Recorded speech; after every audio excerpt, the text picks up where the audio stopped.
सफलता के लिए एक ही चीज चाहिए। क्या चाहिए?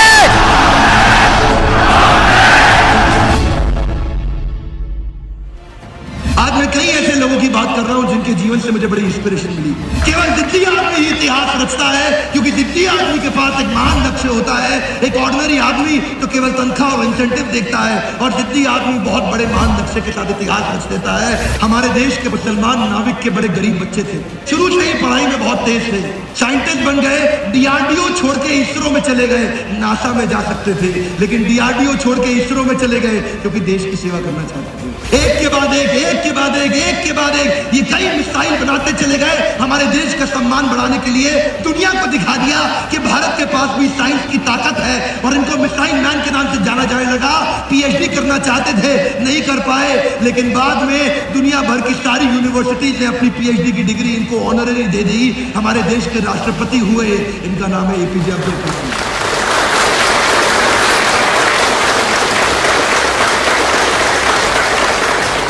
उन्हीं में एक और व्यक्ति है जिनसे मुझे बहुत सीखने को मिला, जो भगवद गीता को पूरी दुनिया में लेके गए। क्योंकि मैं मानता हूं बहुत सी वेस्टर्न किताबें होंगी मोटिवेशनल, लेकिन ईस्टर्न किताब पहली भगवद गीता है जो मोटिवेशनल सेमिनार दिया गया।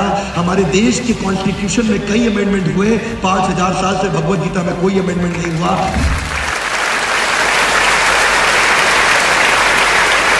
देसी भक्ति वेदांत स्वामी श्रील प्रभुपाद, ये एक ऐसे व्यक्ति हैं जिन्होंने 70 साल की उम्र में, इनके गुरु का आदेश था इनके पास, 70 साल की उम्र में, जब सब लोग सोचते हैं 70 साल में रिटायर हो जाओ, ये रीट्राई करने निकले। 70 साल में क्या करना चाहिए? कम ऑन, रीट्राई करना चाहिए। लाउडली क्या करना चाहिए? क्या करना चाहिए? 70 साल की उम्र में रीट्राई किया, और ये चाहते थे कि मैं भगवद गीता को पूरी दुनिया में लेके जाऊं। और उसके बाद श्रील प्रभुपाद पहली बार अमेरिका गए। 70 साल की बूढ़ी उम्र में 3 बार इनको हार्ट अटैक आया, शरीर साथ नहीं दे रहा था, सीड कैपिटल नहीं था, ग्रोथ कैपिटल नहीं था। $5 हाथ में लेके गए, ना वेंचर कैपिटलिस्ट ने पैसा दिया, ना बैंक्स ने लोन दिया, ना एम्प्लॉइज थे, ना एचआर पॉलिसी थी, ना इंसेंटिव थे। बिना हाथ में कुछ लिए अमेरिका चले गए, बोले मैं कृष्ण की ताकत पूरी दुनिया में पहुंचाना चाहता हूं। 70 साल की उम्र में इन्होंने शुरुआत करी, और उसके 12 साल के अंदर दुनिया में 108 मंदिर इन्होंने बनाए जहां भगवद गीता पे ट्रेनिंग दी जाती है। 108 मंदिर जो दुनिया में बनाए, जिसमें हिंदू, मुस्लिम, सिख, ईसाई, पारसी, बौद्ध, हर धर्म के लोग थे जो चाहते थे भगवद गीता को पढ़ाया जाए। और उन्होंने क्या किया? 70 देश कवर कर लिए 70 साल की उम्र में। उस समय ट्रांसपोर्टेशन इतनी तेज नहीं थी, 2 घंटा सोते थे रोज, 2 घंटे से ज्यादा नहीं सोए, क्योंकि महान लक्ष्य लेके चले थे। वृंदावन में इन्होंने समाधि ले ली 1970 में। आज भी पूरी दुनिया में इस्कॉन के मंदिर चल रहे हैं, और उनके नाम से आज भी लोग भगवद गीता पढ़ रहे हैं। एक जिद्दी आदमी बहुत बड़े लक्ष्य के साथ चलता है। चाणक्य पंडित धनानंद ने उनसे बोला, धनानंद एक ऐसा राजा था भारतवर्ष में जो कि प्रजा से कर वसूलता था और जुए सट्टे लॉटरी में गवा देता था। चाणक्य ने उनसे कहा कि राजन, प्रजा से कर लेने के बाद उसको समाज की सेवा में वापस लगाना चाहिए।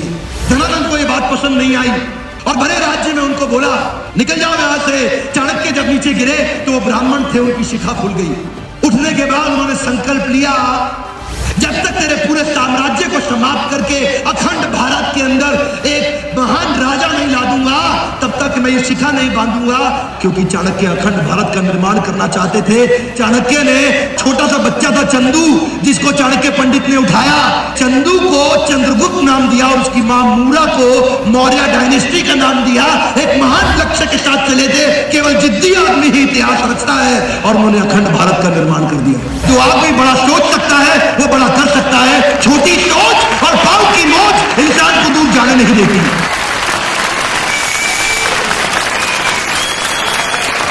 सफलता के लिए एक ही चीज चाहिए। क्या चाहिए?